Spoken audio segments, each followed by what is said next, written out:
The Hải Vân Pass, my number one pass in Vietnam. I never get bored of it.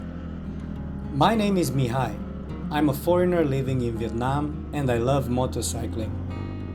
In this video, I'll tell you everything you need to know about it.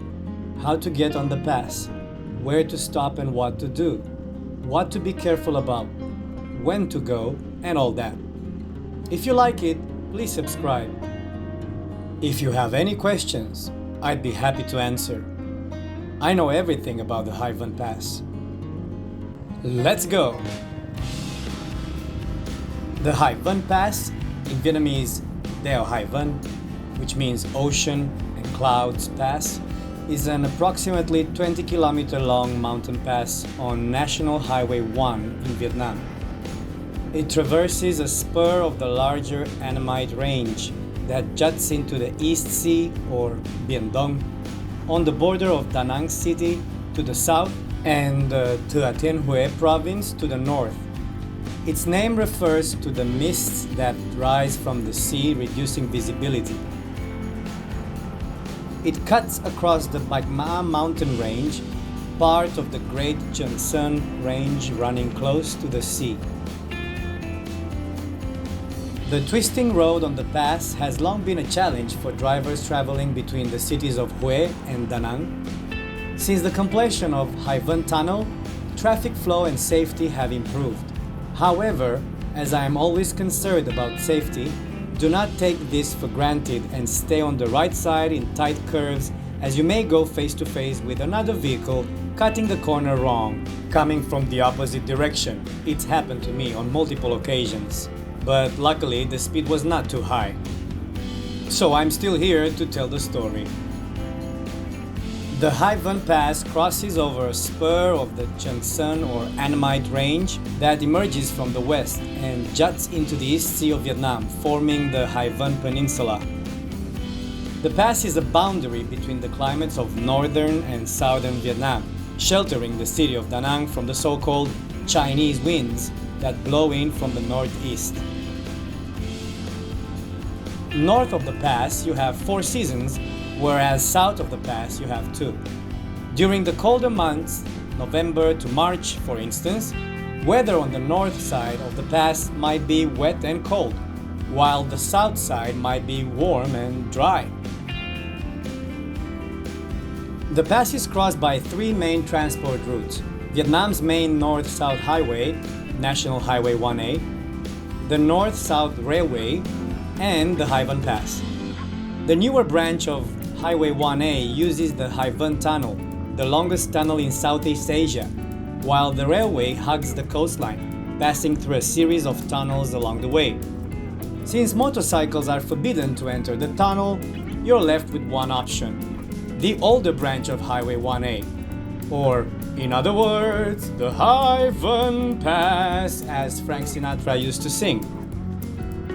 Now, in this video, I'll cover all 3 ways to go.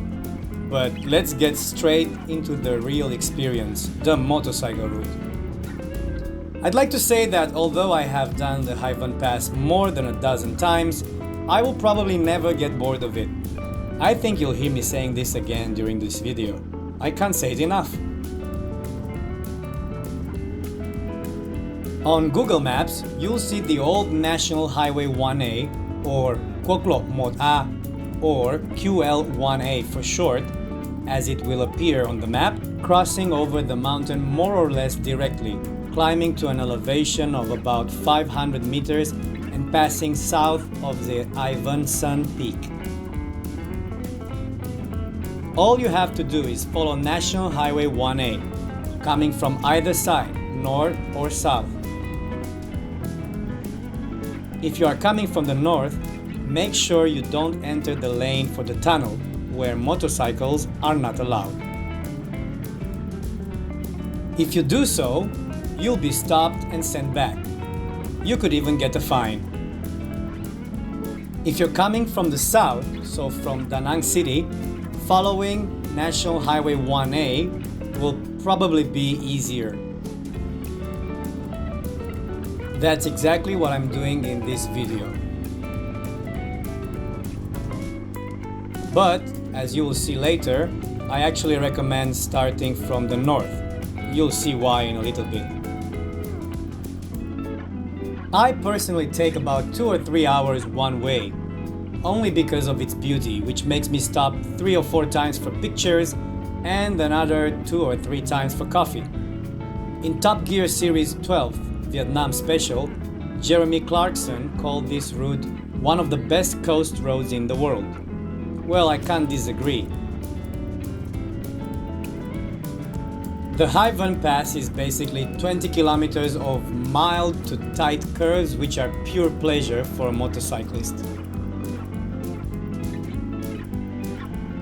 There are 5 very tight curves, of which one curve is right at the top and 2 other curves of more than 360 degrees, believe it or not, at about the same distance from the top, on either side of the pass. There are about a dozen cafes along the pass, and each of them offers a different view of the mountain range and the ocean. Maybe now you understand why I stop for coffee so often. At the top of the pass, there are another 10 cafes, eateries, and souvenir shops. I personally prefer to stop at some of the cafes along the pass, not at the top. Since the views are better, it's much more peaceful and less crowded. These cafes are located on the southern side of the pass, so between the top of the pass and Da Nang to the south. The other side of the pass, so between the top of the pass and Hue, lacks service such as food and drink. I should say again that this video was recorded coming from Da Nang towards Hue, and this is not the best way to do the Hải Vân Pass if you want to see the stunning views while riding. This is because from Da Nang to the top, you're going uphill. So you'll have the mountains on the left side, but you'll see less of the ocean, which is on the right side of the road. Then, after the top, going downhill, theoretically you could easily see both the mountains on the left and the ocean on the right. But because of the trees, you'll only get some good ocean views. If you go from Hue towards Da Nang, however, it's the exact opposite. The first half you'll see mountains and perhaps some of the ocean. But then, after you reach the top, you'll be going downhill and have the mountains on your right, and you'll see plenty of amazing ocean views on your left and in front. And on clear days, you could even see the actual city of Da Nang and Cham Islands in the distance. If you want to watch me and my friends on the pass going from Hue to Da Nang, let's say doing the Hải Vân Pass the right way, please go to Da Nang playlist where I have uploaded several YouTube shorts riding on the pass towards Da Nang on a sunny day. Whichever way you go, there is one thing to know. On the southern half of the pass, so between Da Nang and the top, the quality of the road is much better, and the road is a little wider than the northern half of the pass, between the top and Hue City. This is another reason why I would personally start from the north, coming from Hue. We all like to leave what's best for the end, don't we? And remember, the cafes are also situated on this southern half of the pass. So I think we all like to ride a little and then make a stop for a coffee, right? And then you'll get to the top. Hải Vân Pass is also called Mây Pass because the top of the pass is often covered with clouds. Mây means cloud in Vietnamese. When you get there, you'll also see some ruins, which gives the Hải Vân Pass another name, Hải Vân Pass, because of this very gate at the top of the pass. Let's do a bit of history, shall we? In the early 19th century, the Nguyễn dynasty chose Hue City as its capital, and Hải Vân Quan, where the ruins are, became the gateway to this capital. Under King Minh Mang's reign, the road through the pass was built and paved. Especially a cluster of buildings was built at the top of the pass to form a solid military fortress called Hải Vân Quan. The side looking towards Thừa Thiên Huế province or north has 3 words, Hải Vân Quan, whereas the side looking down on Quang Nam province or south has the words "the most majestic gate in the world." Legend has it that King Le Tang Tong stopped his troops here in the Year of the Dragon. During the Nguyen dynasty, Hải Vân Pass was still the border between Thừa Thiên Huế and Quang Nam provinces, south of and next to Da Nang. To the north of the foot of the mountain, adjacent to the sea, there is Bat Cave. Legend has it that in the past there was a tsunami and boats passing through capsized and sank. So the proverb has the saying, "On the road, fear the Hải Vân.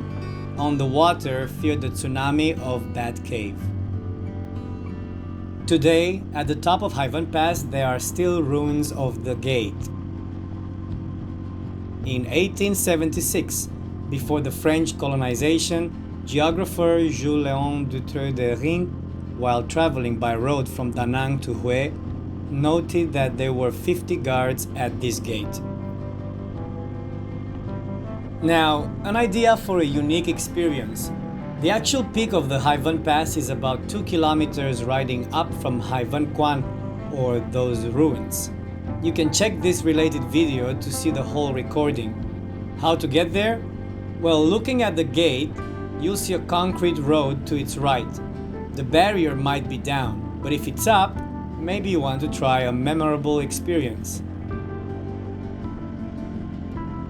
You'll get to see Lang Co Beach and you'll basically see the coastline very far away if the weather does you right. However, you need to be very careful, especially downhill when you get back. If the road is even a little wet, such as in the morning or late afternoon, or simply on a rainy day, there is a big chance you won't be able to stop the bike. Staying in your first or second gear would help, but will not guarantee you won't slide. If your bike is heavy, even going up might be risky, because if you have to suddenly stop, it may be very difficult not to slide back down. My friends and I have been there, and one of them was on a 200 kilograms Royal Enfield, and he said it was a little risky. If you don't feel comfortable or don't have enough experience, better don't do it at all. You can also walk up there or even skip it altogether.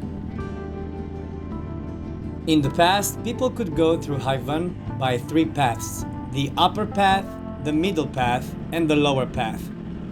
The lower path is the sea route, while the upper path and middle path are the paths through the mountains.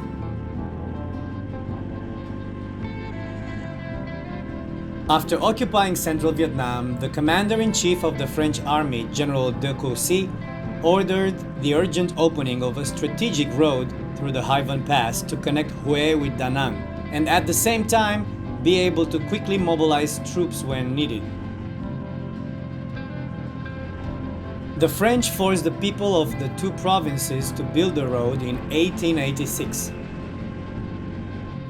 This road section is 20 kilometers long and has undergone more than a century of repair, expansion, and upgrading, but the road still follows its original path.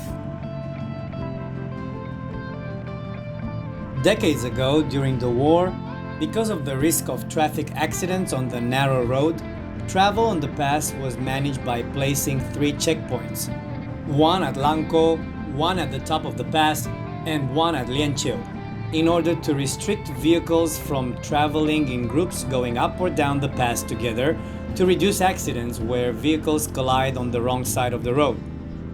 Vehicles from Lang Co or Lien Chieu had to wait to form a group and then start climbing the pass at the same time.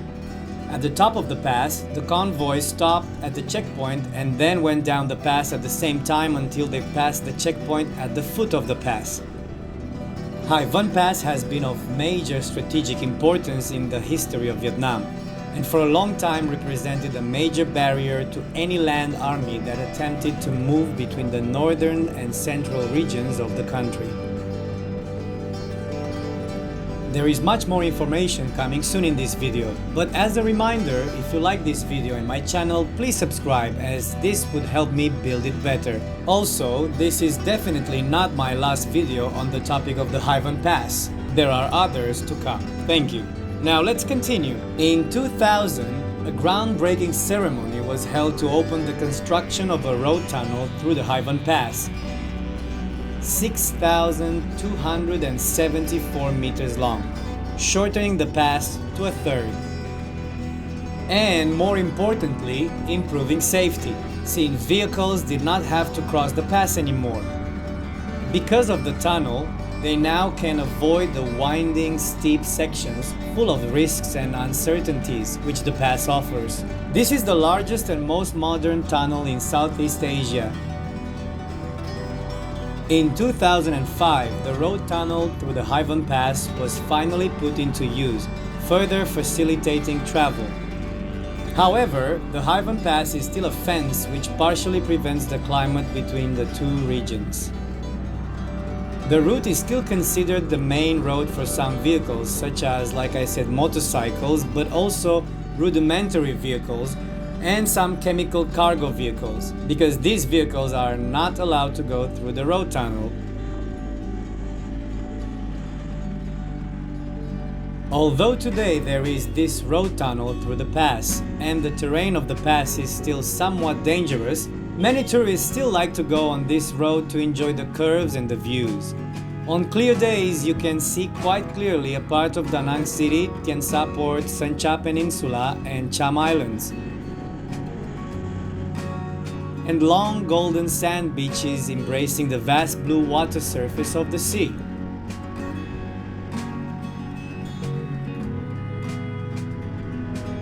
I went through the tunnel once by bus, and I also went on the pass by car once, but the greatest way to enjoy it will always be on two wheels. Hải Vân Mountain, or Hải Vân Sơn in Vietnamese, is the name of the last mountain of a mountain range that runs horizontally into the sea. The largest of the majestic Trường Sơn Range, whose highest peak is 1,450 meters. Seemingly reaching to the blue sky, the mountain peak is mixed in the clouds, while the foot of the mountain is submerged in immense seawater. In the 18th century, talking about the majesty of Hải Vân Mountain, Ngô Thị Chí wrote, "This mountain overwhelms the Ngân River, so it swallows the coast. The rolling rocks are difficult to hold. The trees are lush and shady. The waves are crashing." Rolling like thunder, the stream flowed like water pouring down from halfway up the sky. Only people who crossed the pass on foot following the Tien Li Road at that time could have such a feeling, but traveling by car, train, or motorcycle today will give you a completely different feeling.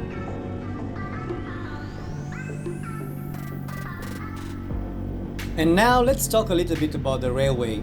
In the early 20th century, the railway through the pass at an altitude of 100 meters above sea level was built, 21 kilometers long, running along the mountainside through 7 tunnels.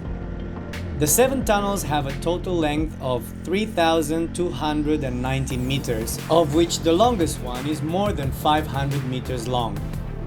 No matter how big of a fan of motorcycles I am, I strongly recommend a train ride over the Hải Vân Pass because of the different landscapes and views of the ocean which it offers. The main advantage is that the railway goes much closer to the coastline.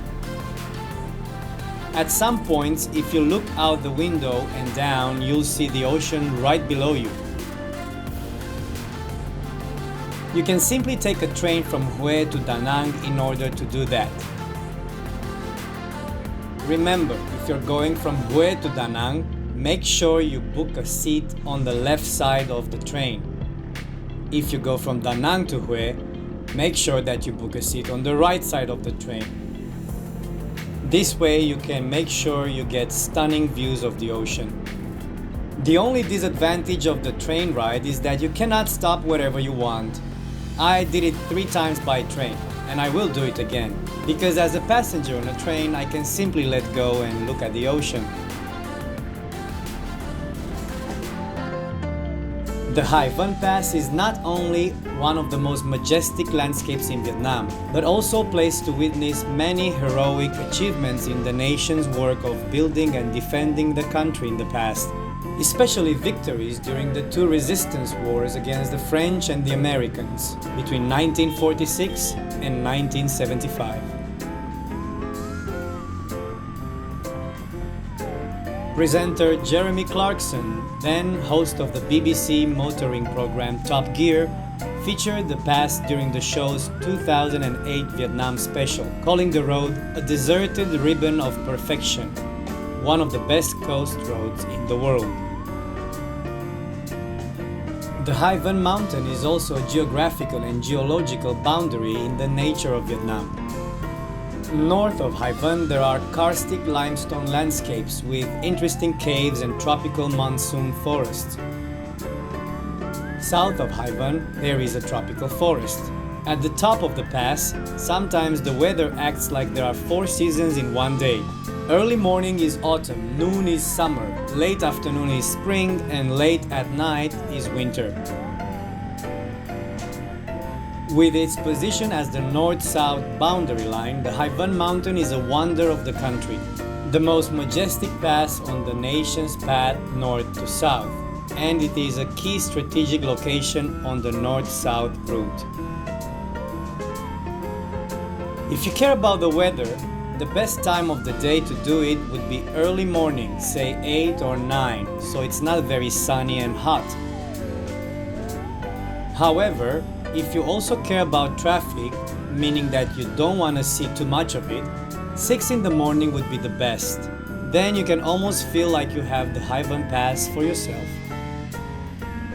Many centuries ago, these wall-like mountains were overcome by humans despite dense forests, high slopes, deep abysses filled with tigers and other wild animals. The fearful impression of passerbys is still imprinted in the lyrics of a folk song which says, "If you walk, you will be afraid of Hải Vân." Don't be afraid of the Hải Vân Pass. Just be careful and don't let your attention get stolen by the amazing views. Simply stop whenever you feel like and wherever you like what you see. In this video, you can see me slowing down and staying on my right when there is a curve to the right, instead of going on the left side of my lane and leaning into it. If you watch motorcycle races, you'll see those professional riders do the exact opposite. You lean into the curve, and the curve and bike will sort of take you there smoothly. It's just physics. But this is a public road with real traffic coming from the other side. It's not a one-way circuit. I often see other vehicles such as cars and trucks coming from the opposite direction recklessly in a curve like this. They often go half on their side of the road and half on yours, or wrong way. Nobody wants to end up under the wheels of a truck, so let's stay on the right. I do appreciate you watching this video until the end, and please ask me absolutely any questions in your comments. I will personally answer them. Also, please subscribe to enjoy other motorcycle trips and tips around this amazingly beautiful country. And again, check my other video about the Hải Vân Pass going from Hue to Da Nang for better views, and also my other YouTube shorts in the Da Nang playlist. Thank you, and I hope we'll sort of travel together again soon.